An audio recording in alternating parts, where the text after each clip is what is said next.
Bonjour à tous, merci beaucoup à l'organisation de m'avoir permis de vous présenter mes résultats très préliminaires de mon projet de thèse de science qui se charge d'étudier le méthylome chez les patients porteurs de malformations sporadiques des membres. Donc un petit rappel rapide, les malformations des membres, ça représente environ une naissance sur 500. Il existe de nombreuses causes qui ont été mises en évidence, notamment environnementales, vasculaires, bridamniotiques ou encore des causes tératogènes. Et il existe aussi des causes génétiques. Donc lorsque l'on réalise chez ces patients un séquençage haut débit d'un panel de gènes impliqués dans les malformations des membres, on observe dans les formes isolées à peu près 26% de diagnostic moléculaire et pour les formes syndromiques 43%, ce qui laisse donc encore 60% de patients sans diagnostic moléculaire identifié. Donc, parmi ces causes génétiques, on a de nombreux gènes qui sont connus dans les syndromes que l'on connaît déjà avec des troubles du neurodéveloppement ou d'autres malformations. Et il existe également des formes isolées qui représentent une majorité des cas et pour lesquelles plusieurs anomalies de la régulation génique ont été mises en évidence, avec notamment des variations de séquence des Hanser, du nombre de copies des Hanser ou des effets de position. C'est pourquoi nous nous sommes intéressés à la méthylation chez ces patients. Donc la méthylation, bon, c'était une diapo récapitulative, je pense que tout le monde connaît maintenant. La méthylation, quand j'en parle, c'est la méthylation d'une cytosine au niveau de l'ADN. Tout d'abord, il y a eu des études qui ont pu mettre en évidence des anomalies de la méthylation dans d'autres malformations congénitales, soit en étudiant le tissu d'intérêt, notamment ici cet article qui a étudié le promoteur de GDF5 dans la dysplasie congénitale de la hanche et qui a démontré une hyperméthylation de son promoteur. Et ensuite, il y a d'autres anomalies, comme par exemple ici dans les malformations cardiaques congénitales, où ils ont mis en évidence des hyperméthylations de promoteurs. Et ce qui est intéressant aussi pour nous, c'est qu'il y a également des études au niveau sanguin, donc qui n'étaient pas le tissu d'intérêt d'origine, pour les fentes labio-palatines ou encore le gastroschisis. Donc notre hypothèse initiale, c'était que les malformations sporadiques des membres seraient peut-être dues à une anomalie de la méthylation, ou plus particulièrement une épimétation qui dérégulerait l'expression d'un ou de quelques gènes. L'objectif était donc d'identifier ces régions différentiellement méthylées qui pourraient être candidates dans les malformations sporadiques des membres. Pour cela, nous avons constitué une première cohorte de patients porteurs de malformations sporadiques des membres, à savoir les amélies ou le syndrome fémur-fibula-ulna, ce qui représentait une vingtaine de patients. Pour des raisons pratiques et éthiques, nous avons utilisé le matériel qui était disponible au laboratoire, ce qui nous a donné une grande hétérogénéité des tissus, ce qui était une complexité dans l'analyse prévue d'avance. C'est pourquoi nous avons décidé d'apparier chaque patient avec un témoin en fonction de l'âge, le sexe et le tissu. C'est donc 40 échantillons qui sont partis en analyse que nous avons externalisés à Integragen. Et ces échantillons ont eu un Reduced Representation Bisulfite Sequencing.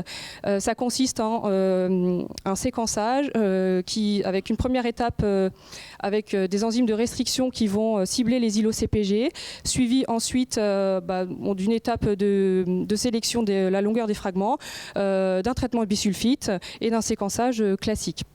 Nous avons également fait appel ensuite à leur service GECO pour quelques analyses bioinformatiques préliminaires. Et donc de ces résultats, nous avons eu dans notre première analyse, nous avons pu mettre en évidence un regroupement de profils de méthylation selon les types de tissus. Bon, ce résultat était assez attendu. Donc là, on voit regroupement au niveau sanguin dans les analyses à composantes principales. Ici, le liquide amniotique et ici, le poumon, par exemple.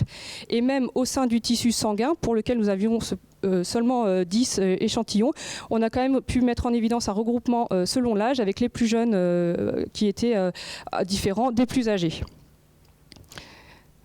Ces données étaient déjà connues, car déjà décrites dans la littérature, etc., mais ça permettait de nous valider aussi nos données. Malheureusement, à ce stade-là, on n'a pas pu mettre en évidence des signatures pour nos patients.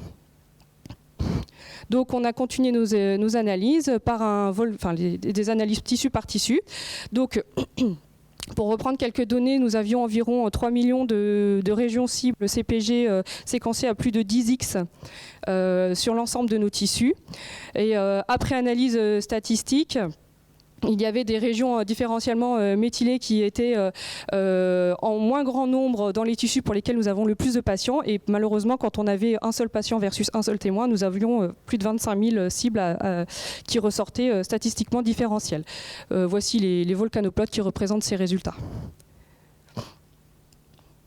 Donc, nous avons continué à essayer de pousser l'analyse plus précisément. Nous avons regardé dans le groupe Amélie, donc nous avons débuté par l'analyse des données du patient qui était le plus sévère, c'est-à-dire un patient tétra-amélique, c'est-à-dire l'absence des 4 membres. Pour ce patient-là, nous avions à disposition un sang de cordon, donc c'était un patient, et dans le groupe témoin, nous avions qu'un seul sang de cordon également. Nous avons supprimé les régions qui étaient trop peu couvertes. Nous nous sommes limités à 8x pour ne pas être trop stringent non plus. Et bien sûr, nous avons commencé par analyser les gènes impliqués dans le développement du membre et notamment les gènes du panel de gènes impliqués dans les malformations des membres. Et à ce stade-là, nous n'avons rien pu mettre en évidence. Donc nous avons poursuivi les analyses par une calcul de la différence de méthylation entre patients et témoins. Donc ça, c'était pour avoir un peu l'idée de la distribution des différences de méthylation. Donc on voit qu'il y avait une grande majorité de cibles qui étaient, pour lesquelles il n'y avait pas de différence de méthylation entre le patient et le témoin. Et plus on s'orientait vers une hyperméthylation à 100%, et moins on avait de régions cibles concernées. Et c'est la même chose vers le versant hypométhylation.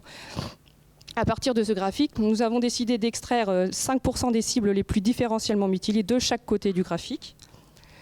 Et nous avons fait une analyse de l'enrichissement. Donc, quand on fait une analyse de l'enrichissement, donc on a utilisé différents outils. Ici, c'est GREAT.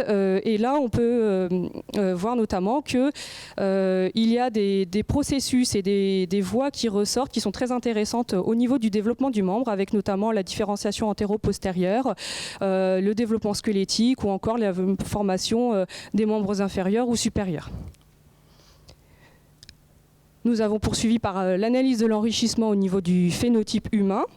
Et encore une fois, nous observons des données intéressantes puisqu'il y a de nombreux termes de phénotype humain qui ressortent dans les malformations des membres, avec notamment des duplications, des hypoplasies ou des agénésies de segments de membres.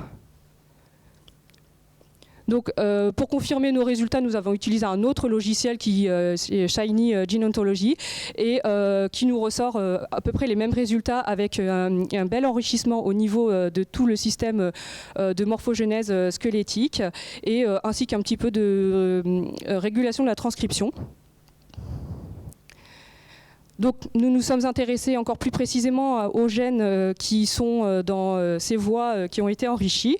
Et donc, nous avons pu constater qu'il y avait un grand nombre de gènes OX qui nous intéressent plus particulièrement puisqu'ils sont responsables de la croissance crânio-caudale et proximo-distale des bourgeons de membres.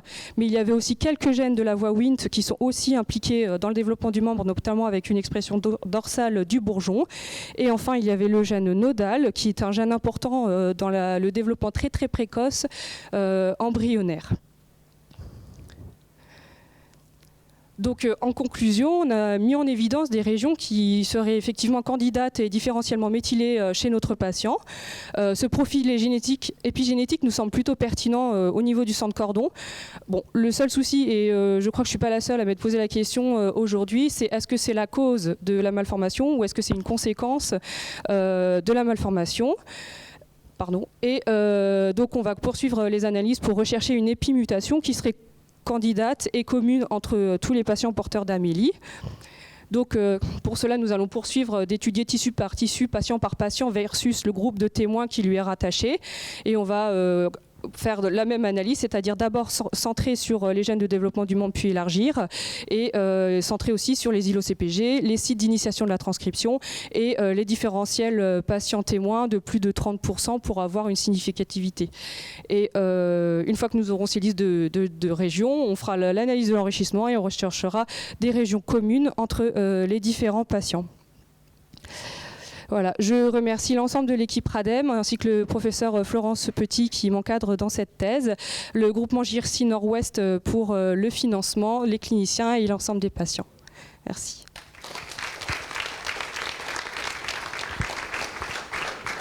Merci Perrine, et puis bravo, parce que c'est pas évident en partant d'un cas, voilà, comparer à un autre et d'en sortir quelque chose.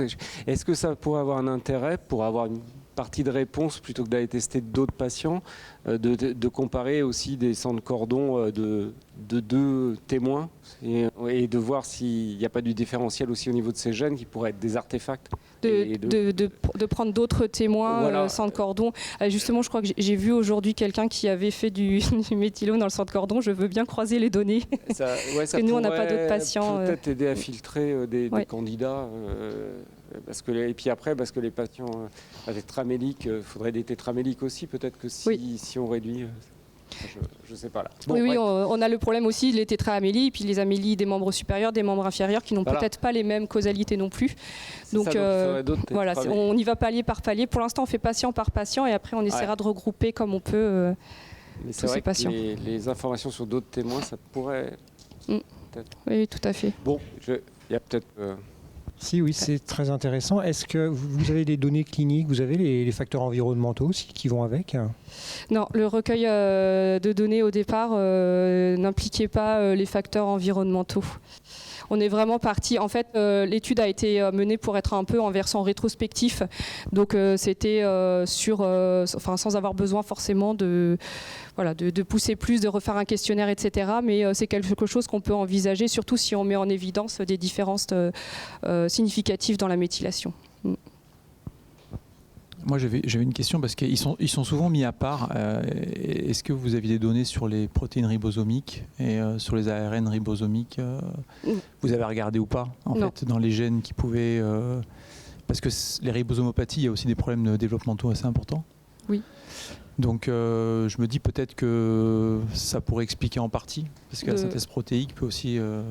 notamment, il y a des régulations de gènes OX via ces protéines ribosomiques. Donc, voilà, c'est potentiellement quelque chose d'intéressant à regarder. Oui, tout à fait. On peut l'ajouter à la liste avec les gènes membres, les gènes ribosomaux.